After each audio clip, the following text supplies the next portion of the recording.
Hello everyone, welcome to the channel. My name is Nishu. I work with Government Bank and I was selected through IBPS. ये था मेरा introduction और अब हम start करेंगे हमारी आज की क्लास। आज का जो हमारा टॉपिक है वो वोकैबुलरी सेक्शन से है और जो टॉपिक हम करेंगे फिलर्स का करेंगे।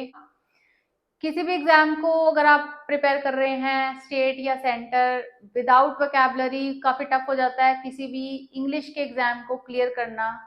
वेटेज जो है वोकैबुलरी की काफी रहती है। अभी जो पेपर्स कंडक्ट हो रहे हैं कुछ 2-3 सालों से, उनमें वोकैबुलरी बहुत इंपॉर्टेंट रोल प्ले कर रही है। सेंटर के जो एग्जाम्स हैं उनमें तो काफी वेटेज रहती है। बेसिकली वोकैबुलरी है क्या? वोकैबुलरी वर्ड्स हैं जिन्हें हमें याद करना है और जिन्हें हमें समझना है। क्वेश्चंस मोल्ड हो जाते हैं, सेम वर्ड्स रिपीट होते हैं। तो पढ़ते हैं आज कुछ अच्छे से क्वेश्चंस और कुछ नए वर्ड्स हम प्रैक्टिस करेंगे। 100-200 या 300 क्वेश्चंस एक क्लास में इंक्लूड करना मुझे उतना बेनिफिशियल नहीं लगता, क्योंकि इतने सारे क्वेश्चंस याद करना आसान नहीं है और एक क्वेश्चन में फिर 4 वर्ड्स इंक्लूडेड हैं, क्योंकि मिनिमम 4 वर्ड्स हम याद कर रहे हैं एक क्वेश्चन में। तो एक नॉर्मल क्लास मैंने ड्यूरेशन रखी है सो दैट जितने क्वेश्चंस आप सुनो, जितने क्वेश्चंस आप रीड कर पाओ बोर्ड पे, वो आपको याद रहें, आप उन्हें मेमोराइज कर पाओ। तो अब स्टार्ट करेंगे हम आज की क्लास को और आज सेकंड क्लास है फिलर्स की। 16 क्वेश्चंस पहले क्लास में हमने कर लिए थे और आगे के क्वेश्चंस आज की क्लास में हम स्टार्ट करेंगे। पहला क्वेश्चन देखते हैं। A major advertising dash was planned to launch the new brand of garments. एक मेजर एडवर्टाइजिंग हुई है किस चीज के लिए? कि कोई नया ब्रांड गारमेंट्स का लॉन्च करना है। ठीक है, अब ये देखने वाले ऑप्शंस है कि इनमें से कौन सा ऑप्शन आएगा। कैंपेन का मतलब क्या होता है? कैंपेन का मतलब होता है कुछ पब्लिकली कुछ करना सो दैट उसका कोई रिजल्ट आए। कैंपेन हम स्टार्ट करते हैं, जैसे अलग अलग कैंपेन्स होते हैं, इलेक्शन कैंपेन भी होती है कि उसका रिजल्ट क्या आएगा कि कोई पर्टिकुलर कैंडिडेट जीत जाए। और यहाँ पे किस चीज की कैंपेन है कि एक ब्रांड है गारमेंट्स का, उसके लिए कैंपेन स्टार्ट हो रही है। ठीक है, तो ये ऑप्शन बिल्कुल ठीक है। एम्बुश का मतलब होता है कि छिप कर वार करना, है ना, किसी पर छिप कर वार करना, उसके लिए एम्बुश वर्ड यूज करते हैं। पेंशन का मतलब होता है जब आप कोई जॉब छोड़ देते हैं और फिर भी आपको कोई रेगुलर पेमेंट आती है मंथली, जैसे गवर्नमेंट जो भी एम्प्लॉयज होते हैं उनको पेंशन मिलती है, तो ये वही पेंशन है। ठीक है, इलेक्शंस का मतलब क्या है? इलेक्शंस का मतलब होता है इलेक्ट करना काफी सारे लोगों के बीच में से एक पर्सन को इलेक्ट किया जाता है। काफी सारे कैंडिडेट्स उस पोस्ट के लिए फाइट करते हैं और फिर एक पोस्ट पे एक पर्सन को अपॉइंट कर दिया जाता है। नेक्स्ट क्वेश्चन देखते हैं। Dash your self with the new perfume. कुछ ऐसा वर्ड आएगा जहां यहाँ पर जो कुछ पॉजिटिव मीनिंग रखता हो कि अपने आप को न्यू परफ्यूम के साथ कुछ मिसिंग है। सी, चारों मतलब समझेंगे, चारों वर्ड्स का मतलब समझेंगे और फिर जो बेस्ट होगा वो हम फिल करेंगे। प्रॉस्पर का मतलब क्या होता है? प्रॉस्पर मतलब प्रोस्पेरिटी, सुनी है ना? प्रोस्पेरिटी मतलब सक्सेसफुल होना, है ना, आगे बढ़ना। तो ये तो नहीं आ सकता कि आप आगे बढ़ो नए परफ्यूम के साथ, बिल्कुल नहीं आ सकता, इसको हटा दो। प्यूरिफाई का मतलब होता है किसी की प्यूरिफिकेशन, रिजर्व करना, या फिर ये ऐसे बोल सकते हैं कि किसी को साफ करना, किसी चीज को साफ करना, या फिर इम्प्योरिटीज हटा देना। ठीक है, तो ये भी नहीं आ सकता। अपने आप को प्यूरिफाई तो करने से रहे न्यू परफ्यूम से। पैम्पर का मतलब क्या होता है? पैम्पर का मतलब होता है अपने आप, अपना ध्यान रखना, अपनी केयर करना। तो पैम्पर बिल्कुल ठीक आएगा यहाँ पे। Pamper your self with the new perfume मतलब नए परफ्यूम के साथ अपने आप को खुश करो, मतलब खुद की केयर करो। ठीक है, अच्छा, पर्कोलेट का मतलब क्या होता है? पर्कोलेट का मतलब, पर्कोलेट वर्ड यूज होता है लिक्विड्स एंड गैसेस के लिए। पर्कोलेशन वर्ड भी सुना होगा आपने कहीं ना कहीं। इसका मतलब होता है कि जो वाटर होता है या फिर जो लिक्विड सब्सटेंसेस होते हैं उनकी एक प्रॉपर्टी होती है कि वो कम स्पेस में से भी अपना ट्रैवलिंग कर लेते हैं। जैसे रिवर का पानी है, कैसे भी पत्थर हो पानी निकल जाता है आगे। सेम वे में पर्कोलेशन का मतलब होता है कि कम स्पेस में से अपना रास्ता बना के आगे निकल जाना। तो यहाँ पे इनअप्रोप्रिएट है, इसकी यहाँ पे कोई नीड नहीं है, तो ये भी गलत हो जाएगा, सिर्फ पैम्परिंग वर्ड आएगा, पैम्पर। नेक्स्ट देखते हैं। नेक्स्ट क्वेश्चन देखते हैं। Some people were tired of the long dash in front of the mall and left without entering. काफी लोग परेशान हो गए थे काफी वेट करके कहाँ पर, मॉल में, और क्या किया, वो वापस चले गए। तो यहाँ पे कोई ऐसा वर्ड आएगा जो इस लाइन को कंप्लीट करे। वैसे तो काफी इजी है ये, वेट बिल्कुल करेक्ट है और सीधा सीधा दिख भी रहा है कि वेट ही बनता है। बाकी भी पढ़ लेते हैं। वेस्ट क्या होती है?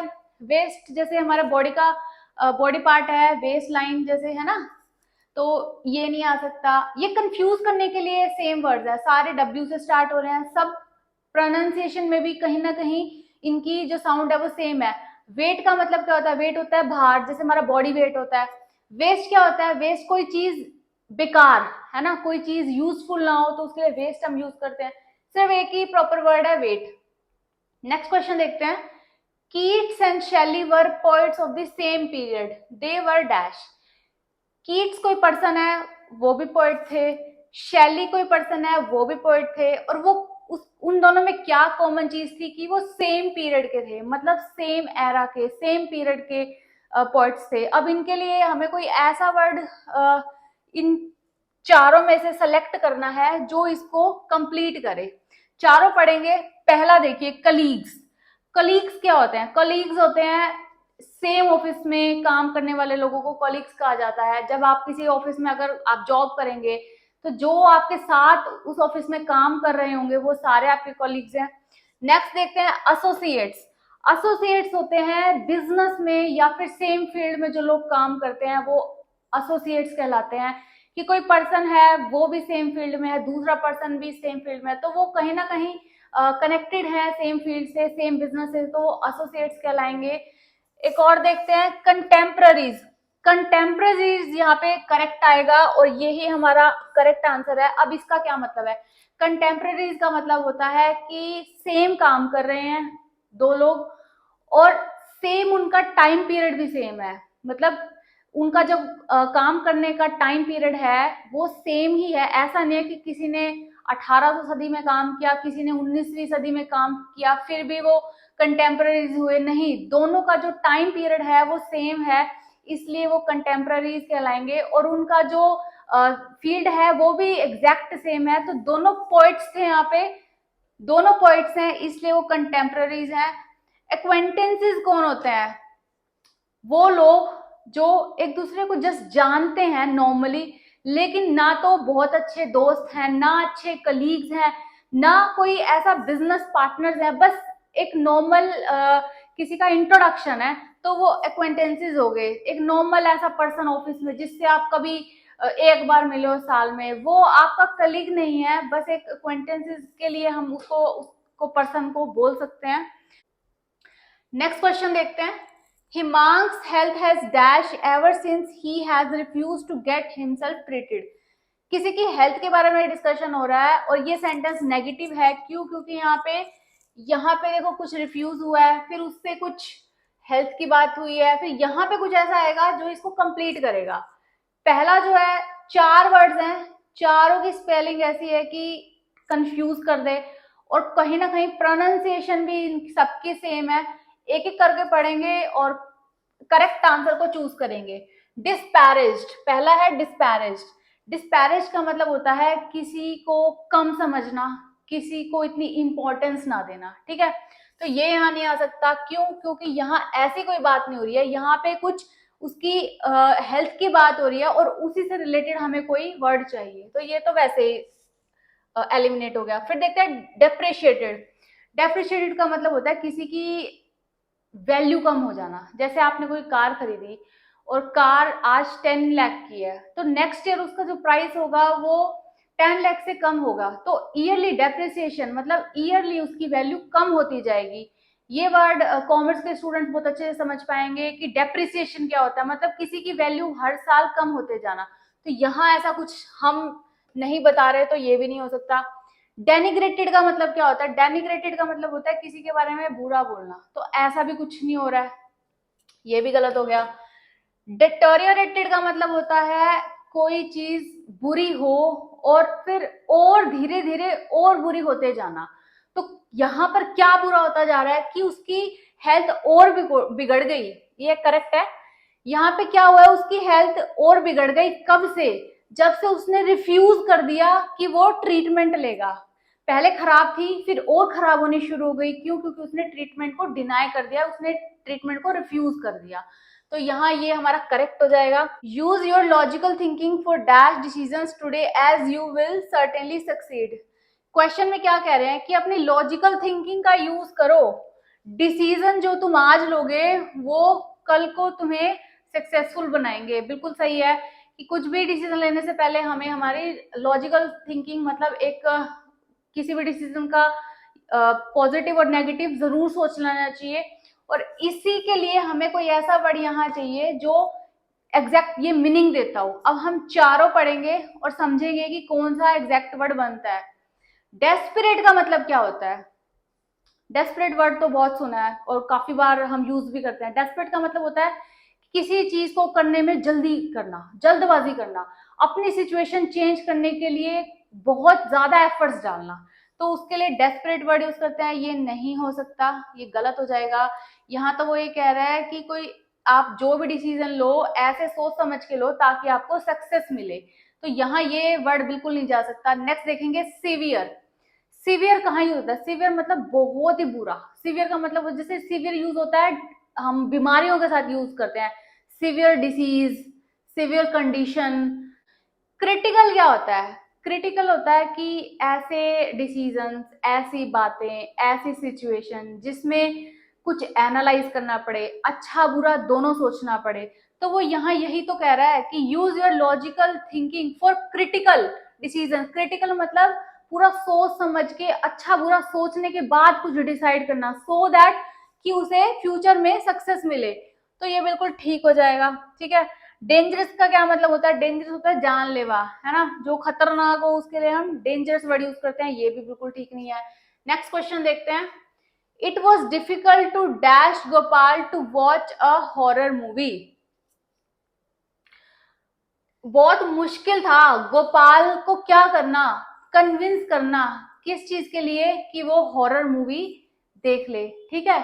अच्छा, चारों पढ़ेंगे फिर ही पता चलेगा कि कौन सा एग्जैक्ट मीनिंग, कोई कौन सा वर्ड जो है वो एग्जैक्ट मीनिंग देगा। कॉन्फर का मतलब क्या होता है? कॉन्फर का मतलब होता है किसी के साथ कोई डिस्कशन करना, डिसीजन लेने से पहले पूरा बैठ के बातचीत करना, किसी बारे में पूरा डिस्कस करना, तब तक जब तक डिसीजन लिया ना हो उससे पहले पहले बात करना। तो ये कॉन्फर हो गया। यहाँ ये नहीं हो सकता। क्या वो कॉन्फर करेगा उसे कि तुम मूवी देख लो? नहीं, वो उसे कन्विंस करने की ट्राई करेगा। अब देख लेते हैं परसुएड। परसुएड का मतलब क्या होता है? परसुएड का मतलब होता है किसी को कन्विंस करना, किसी को रेडी करना कोई चीज के लिए। वो किस चीज के लिए रेडी कर रहा है उसे? कि वो उसके साथ बैठ के हॉरर मूवी देख ले। तो ये बिल्कुल करेक्ट है। ठीक है। नेक्स्ट है डिसुएड। सी, परसुएड का मतलब होता है किसी को कन्विंस करना कि वो कोई काम कर ले। डिसुएड उसी का एंटोनिम है कि मतलब किसी को ट्राई करना कि वो काम ना करे। तो ये भी नहीं हो सकता। ठीक है। कंसल्ट मतलब किसी से कंसल्ट करना, किसी से राय लेना। तो ये भी नहीं यहाँ पे नहीं बनता। तो ये भी हमारा सही नहीं होगा। सिर्फ एक ही है परसुएड। ठीक है, ये आपका करेक्ट हो जाएगा। नेक्स्ट देखते हैं। She knew that to apologize would dash to admitting she had failed. Apologize का मतलब है किसी चीज के लिए माफी मांगना या फिर अपनी गलती मानना। ठीक है। वो ये अच्छे से जानती थी कि अगर वो अपोलोजाइज करती है तो उसका मतलब ये भी हो जाएगा कि वो फेल हो गई किसी भी बात में, किसी भी चीज में। कि अगर वो ये चीज के लिए अपोलोजाइज करती है तो इसका मतलब ये भी माना जाएगा कि वो फेल हो गई है। तो यहाँ कोई ऐसा वर्ड आएगा जो इन दोनों को कनेक्ट करे। पहला वर्ड है टेंटलाइजिंग। टेंटलाइजिंग का मतलब क्या होता है? किसी चीज को करने की इच्छा होना, टेम्पटेशन होना। टेम्पटेशन का क्या मतलब है? कि आपका मन करे कि कोई आप चीज करो, है ना। क्या यहाँ पे ऐसी कोई सेंस आ रही है कि उसको टेम्पटेशन हो रही है? जैसे खाने की टेम्पटेशन होती है ना, चॉकलेट खाने की टेम्पटेशन होती है। चॉकलेट का तो नाम भी है एक टेम्पटेशन, राइट। तो यहाँ पर क्या कोई ऐसी सेंस आ रही है कि टेम्पटेशन वर्ड यूज होगा? बिल्कुल नहीं होगा, ये गलत हो जाएगा। सेकंड वर्ड देखते हैं, टैंडम। टैंडम क्या होता है? बिल्कुल ये ऐसा वर्ड है जो इससे कहीं कोई कनेक्शन नहीं देता, सिर्फ टी से स्टार्ट हो रहा है और सेम प्रोनाउंसिएशन है, इसलिए ये वर्ड जैसे डाले हुए हैं वोकैब चेक करने के लिए। टैंडम का मतलब होता है कि ऐसी साइकिल जिसपे 2 सीट लगी हो। नॉर्मली एक साइकिल में 1 सीट होती है, लेकिन टैंडम क्या होता है जिसमें 2 सीट होती है, तो 2 लोग उसे राइड कर सकते हैं। तो टैंडम नहीं आ सकता, इसको हटा दो। टेंट माउंट थर्ड जो ऑप्शन है ये बिल्कुल करेक्ट है। इसका पता है क्या मतलब है? टेंट माउंट का मतलब होता है कि आपने कोई चीज नहीं की लेकिन वो इक्वलेंट थी। ऐसे समझो कि आपने चोरी तो नहीं की लेकिन आपने चोर को बचा लिया, तो आप भी इक्वल चोर हो गए, है ना। सेम मीनिंग यही तो दे रही है ये, कि अपोलोजाइज करने का क्या मतलब हो गया कि मैं ये, अगर मैं किसी चीज के लिए अपोलोजाइज करती हूँ तो उसका क्या मतलब हुआ कि मैं फेल भी तो हो गई। तो मतलब एक चीज से दूसरे का मतलब निकल जाना, ठीक है, एक बात से दूसरी बात का मतलब निकल जाना, कि अगर वो ऐसा करती है तो ये तो ऑटोमेटिकली हो ही गया। इसलिए ये बिल्कुल करेक्ट है। लास्ट पढ़ लेते हैं, टेंजिबल। टेंजिबल का मतलब होता है कि वो चीजें जिनको आप टच कर सको, वो चीजें जो एग्जिस्ट करती हो, जो विजिबल हो। इंटेंजिबल कौन सी होती है? इंटेंजिबल जो दिखती नहीं, जैसे फीलिंग्स दिखती नहीं है तो वो इंटेंजिबल है। हालांकि एग्जिस्ट करती हैं बट इंटेंजिबल है, you can not touch them, ठीक है। तो ये हमारा इनकरेक्ट हो जाएगा, सिर्फ यही था ऑप्शन, ये सही है। नेक्स्ट क्वेश्चन देखते हैं। My neighbor was admitted to the hospital when he developed an allergic dash to some medicine he took. मेरा जो नेबर है वो हॉस्पिटल में एडमिट किया गया था। कब? जब उसने डेवलप किया एक एलर्जिक, कुछ यहाँ पे वर्ड आएगा, कोई उसने मेडिसिन ली थी, उसका कुछ एलर्जिक रिजल्ट आया, ठीक है, तो उसकी वजह से उसे कहाँ लेके जाया गया? हॉस्पिटल। अब देखते हैं सारे ऑप्शंस।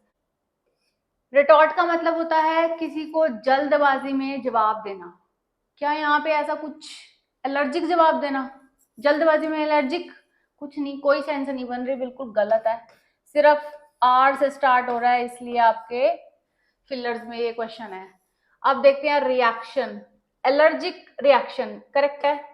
जब भी कोई एलर्जी होती है तो उसका क्या आता है? रिएक्शन आता है। रिएक्शन का मतलब क्या होता है? उसका इफेक्ट, उसका क्या इफेक्ट आया, ठीक है, तो ये बिल्कुल करेक्ट हो जाएगा। फिर रिजॉइंडर।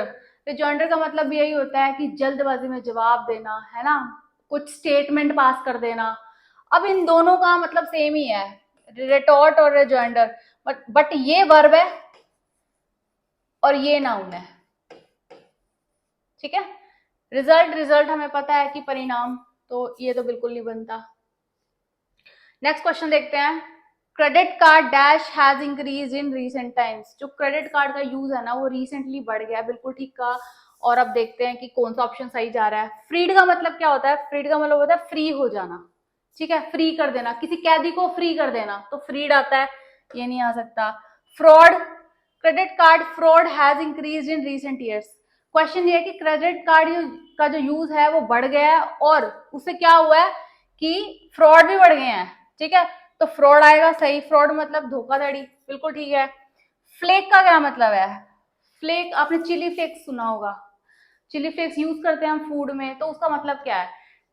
फ्लेक का मतलब होता है किसी चीज का स्मॉल पार्ट और बहुत थिन पार्ट। तो चिली फ्लेक्स कैसी होती हैं? चिल्ली का बिल्कुल स्मॉल पार्ट और बहुत बहुत स्लीक सा पार्ट, ठीक है, तो ये बिल्कुल इसका मीनिंग यही बनता है, फ्लेक। फ्लूक का मतलब क्या होता है? फ्लूक का मतलब होता है कोई अच्छी चीज हो जाना बट बाय चांस हो जाना। आपने कोई मेहनत नहीं करी उस चीज के लिए, आपने कोई एफर्ट नहीं डाले, लेकिन फिर भी बाय चांस कुछ अच्छा हो गया। नेक्स्ट देखते हैं। The cabinet has dashed a proposal to change the way universities are funded and managed. जो कैबिनेट है ना, उन्होंने कुछ डिसाइड किया है, किस बारे में? कि यूनिवर्सिटीज जो फंड और मैनेज होती है ना, उस बारे में कोई प्रपोजल कुछ रखा है उन्होंने। अब देखते हैं ऑप्शंस क्या जाएंगे, और ये आपके चारों ऑप्शंस हैं। एंडोर्स का मतलब क्या होता है? करेक्ट आंसर वैसे एंडोर्स्ड है, और एंडोर्स का मतलब क्या होता है? एंडोर्स का मतलब होता है कोई चीज पब्लिकली बताना और उसका सपोर्ट भी दिखाना। जैसे अगर आपने देखा होगा कि जो एड्स होती हैं वो कौन एंडोर्स करता है? फिल्म स्टार्स एंडोर्स करते हैं। वो पब्लिकली आके ये कहते हैं कि हाँ वो इस पर्टिकुलर प्रोडक्ट की एंडोर्समेंट कर रहे हैं और उस पर्टिकुलर प्रोडक्ट को यूज भी करते हैं और उसके सपोर्ट में है, तो अपना पूरा सपोर्ट दिखाते हैं, वो एंडोर्समेंट होती है। सेम वे में कैबिनेट ने भी सेम यही किया है कि एक प्रपोजल एंडोर्स किया है, किस बारे में? वो चेंज कर रहे हैं कि यूनिवर्सिटीज जैसे फंडिंग और मैनेज करती है उसको चेंज करने के लिए।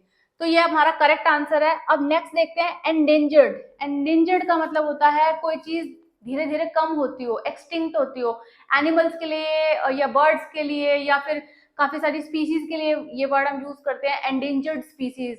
मतलब कोई ऐसे पर्टिकुलर स्पीसीज जो लुप्त होती जाती हो या लुप्त हो रही हो, उसके लिए हम एंडेंजर्ड करते हैं, जो खतरे में हो। ठीक है, तो ये नहीं आ सकता।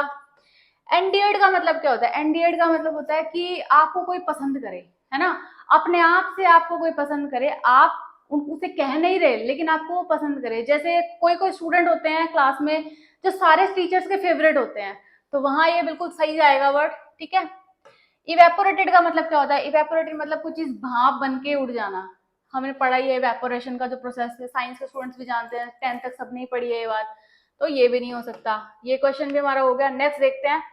Researchers have found that 16 facial expressions dash universally in similar contexts across 12 world regions.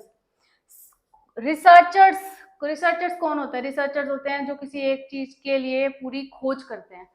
अब रिसर्चर्स हैव फाउंड, क्या मिला उन्हें? रिसर्चर्स को क्या मिला है कि 16 फेशियल एक्सप्रेशंस होते हैं यूनिवर्सली। मतलब पूरा टोटल जितना भी एरिया जिसमें उन्होंने रिसर्च किया है उसको मिला के उन्होंने कहा है कि 16 फेशियल एक्सप्रेशंस होते हैं universally similar context across 12 world regions. Total इसमें 16 फेशियल एक्सप्रेशंस एग्जिस्ट करते हैं। ट्रांसपैर का मतलब होता है किसी चीज की छानबीन करना और कोई सीक्रेट निकालना। ठीक है, क्या ऐसा कुछ हो रहा है यहाँ पे? नो। एग्जैक्टली हमें यहाँ कैसा वर्ड चाहिए कि हमारा सेंटेंस कंप्लीट हो जाए? Researchers have found that 16 facial expressions exist, यही कह रहे हैं ना, मतलब होते हैं। मतलब ये चीज हमें बतानी है कि ये चीज एग्जिस्ट करती है। क्या ऐसा कोई वर्ड यहाँ पे है?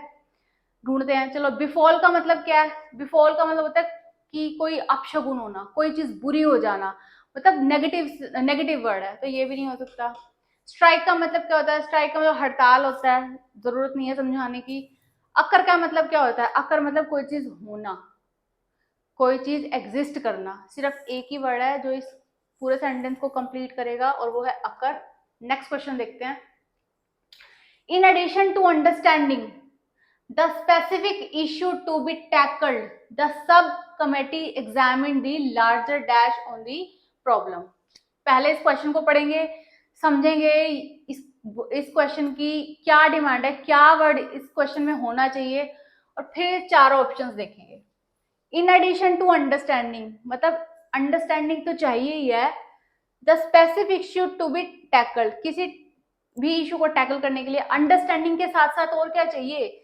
The sub committee examine the larger dash on the problem. Sub committee ने ऐसा कुछ बढ़ाएगा जो यहाँ पे बिल्कुल करेक्ट होगा, जो ये बताएगा कि अंडरस्टैंडिंग के साथ साथ उन्होंने एक लार्जर डैश भी प्रॉब्लम का एनालाइज किया या उसके लिए कोई एफर्ट डाले। अब पहला ऑप्शन देखते हैं, प्रपोर्शन। प्रपोर्शन क्या होता है? प्रपोर्शन होता है शेयर, है ना। जैसे किसी क्लास में 10 स्टूडेंट हैं, 10 में से 4 गर्ल्स हैं, 6 बॉयज हैं, तो क्या प्रपोर्शन है उस क्लास का? 4:6, कि 4 गर्ल्स हैं, 6 बॉयज हैं। प्रपोर्शन मतलब एक पर्टिकुलर सेगमेंट में किसका क्या शेयर है, किसका क्या डिवीजन है। ठीक है, प्रपोर्शन मेरे हिसाब से समझ आ गया। मैथ्स में भी तो प्रपोर्शन हम यूज ही करते हैं। नेक्स्ट देखते हैं, पर्सपेक्टिव। आंसर भी यही है, और क्यों? पर्सपेक्टिव होता है किसी चीज को देखना, उसको समझना और उस चीज को खराब ना करते हुए उस चीज का सॉल्यूशन ढूंढना।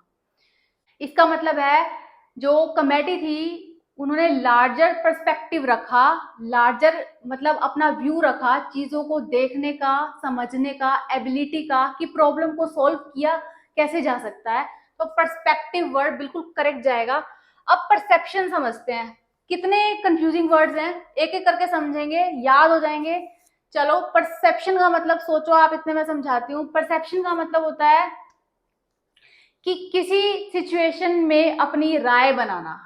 आपको कोई कंडीशन दिखा दी गई, आपको कोई सिचुएशन दिखा दी गई और फिर आपसे पूछा गया कि आपकी इस बारे में क्या राय है, तो आपका क्या परसेप्शन है चीजों को लेके, तो ये परसेप्शन का एग्जैक्ट ऐसे मीनिंग आता है, और यहाँ पे परसेप्शन की कोई जरूरत नहीं है, ठीक है। नेक्स्ट क्वेश्चन, नेक्स्ट जो हमारा ऑप्शन है वो है प्रोस्पेक्टिव। प्रोस्पेक्टिव का क्या मतलब होता है? प्रोस्पेक्टिव का मतलब होता है कि कोई चेंज, जहां पॉसिबिलिटी हो कि कोई चेंज हो जाएगा।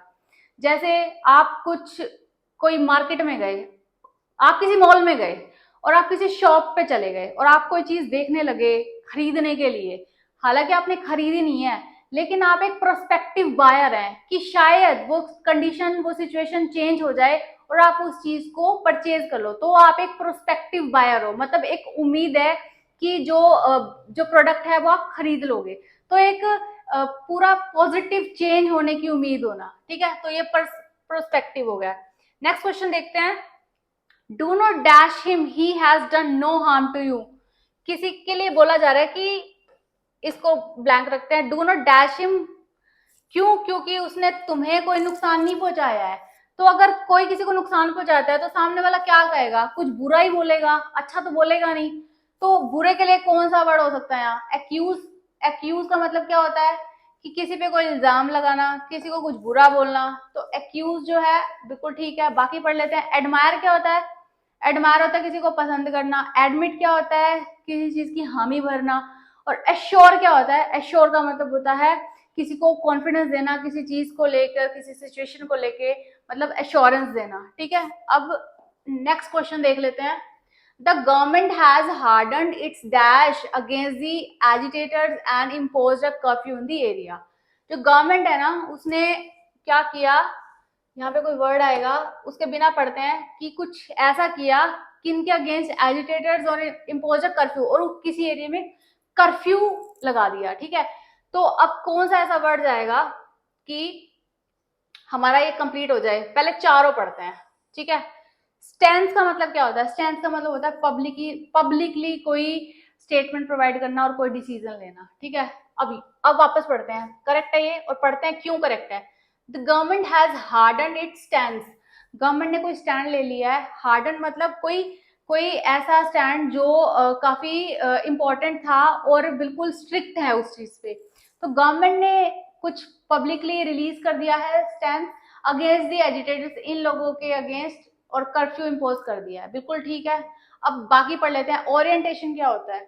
आप कॉलेज में जब आपने एडमिशन लिया था तो ओरिएंटेशन प्रोग्राम सुना होगा। ओरिएंटेशन प्रोग्राम होता है कि कलेक्टिवली सबको एक आइडिया प्रोवाइड करना। जैसे आप सब जाते हैं ओरिएंटेशन प्रोग्राम में, आपको वहाँ बताया जाता है कि आप वहां पर आपके कोर्स में आप क्या पढ़ोगे, आपका पूरा साल आपका कैसा रहेगा, आपके क्या सब्जेक्ट्स होंगे। तो मतलब सेम पर्टिकुलर सेक्शन को पूरा आइडिया कन्वे करना, वो ओरिएंटेशन होता है। तो ये नहीं आ सकता। बियरिंग क्या होता है? बियरिंग होता है कनेक्शन दिखाना, है ना। किसी पर्सन से किसी का कनेक्शन दिखाने के लिए हम बियरिंग वर्ड यूज करते हैं, ठीक। ये भी नहीं आएगा। मैनर क्या होता है? मैनर होता है किस तरीके से कोई चीज हो रही है, वो मैनर होती है। गुड मैनर, बैड मैनर, ठीक है, तरीका बताना। नेक्स्ट क्वेश्चन देखते हैं। We are bewildered by the power which science has suddenly placed in our laps, and we are dashed by the realization of our unpreparedness to deal with the crisis. Question पढ़ेंगे पहले। We are बेविल्डर्ड मतलब होता है भौचक्के हो जाना, है ना, कोई चीज से सरप्राइज हो जाना। हम किस चीज से सरप्राइज हैं? By the power which science has suddenly place. जो साइंस की जो पावर है ना, उससे हम काफी शॉक में है, सरप्राइज्ड हैं। जो साइंस इन आवर लैब्स, मतलब जो इस टाइम पे आ चुकी है साइंस, उससे हम काफी भौचक्के हैं। And we are dash by the realization over unpreparedness. और इस चीज से हमें क्या हुआ है कि हम ये रियलाइज हुआ है कि हम प्रिपेयर नहीं है उस चीज को डील करने के लिए। जो क्राइसिस आ चुकी है, मतलब जो इतना एडवांस साइंस आ चुका है, उसके लिए हम रेडी नहीं है डील करने के लिए। तो हमें यहाँ पे कुछ एक वर्ड चाहिए, ठीक है, जो इसको कंप्लीट कर दे, और मीनिंग देखना पड़ेगा इन चारों का, सो दैट हमें समझ आए कि एप्रोप्रिएट वर्ड कौन सा है। कंडेम का मतलब क्या होता है? कंडेम का मतलब होता है किसी को सजा दे देना, नेगेटिव वर्ड है, ये नहीं आएगा। हम्बल का मतलब क्या होता है? हम्बल का मतलब होता है किसी सामने वाले को या कोई चीज को अपने से बहुत ज्यादा नीचे ना समझना, मतलब खुद को बहुत ज्यादा ऊपर ना समझना, अपने आप को सुपीरियर ना समझना, मतलब अपने आप को बहुत ज्यादा एडवांस ना दिखाना, तो यहाँ पे करेक्ट बिल्कुल है। क्यों आएगा समझते हैं। We are humbled by the realization of our unpreparedness. हम काफी हम्बल्ड क्यों आएगा, हम्बल्ड का मतलब है कि हम बहुत इस चीज को लेके प्रिपेयर हैं, हमें ये माइंड में थॉट आया है कि हम रेडी नहीं है, मतलब अपने आप को सुपीरियर नहीं दिखा रहे हैं, अपने आप को कम दिखा रहे हैं कि हाँ भाई हम रेडी नहीं है। तो ये बिल्कुल सही आ जाएगा। प्राउड का मतलब क्या होता है, प्राउड तो तब होता है जब आप अपने आप में सेटिस्फाइड होते हैं, या फिर अपने आप पे जब आपको नाज होता है। तो ऐसा भी कुछ नहीं है, नाज तो है ही नहीं, क्यों, क्योंकि हम तो प्रिपेयर ही नहीं है। तो ये भी इनकरेक्ट हो जाएगा। लास्ट वर्ड है डिमीन्ड। डिमीन्ड का मतलब क्या होता है, डिमीन्ड का मतलब होता है कि अपनी सेल्फ रिस्पेक्ट को कॉम्प्रोमाइज करना। तो ऐसा भी कुछ नहीं है यहाँ पे, सिर्फ जो करेक्ट है वो हम्बल्ड वर्ड है। कुछ और वर्ड भी आ सकता था, कुछ ऐसा पॉजिटिव वर्ड चाहिए था जिसमें कुछ ऐसा हम शो कर सकें कि हाँ हम कुछ कम है और ये रियलाइज हमें हो चुका है। तो ऐसा भी कोई वर्ड आ सकता था। इन चारों में से अप्रोप्रिएट ये है, तो ये हमारा करेक्ट हो जाएगा। आज की हमारी क्लास यहीं खत्म होती है। Thank you for watching the class, और चैनल को सब्सक्राइब कीजिए, वीडियो को लाइक कीजिए। Thank you so much.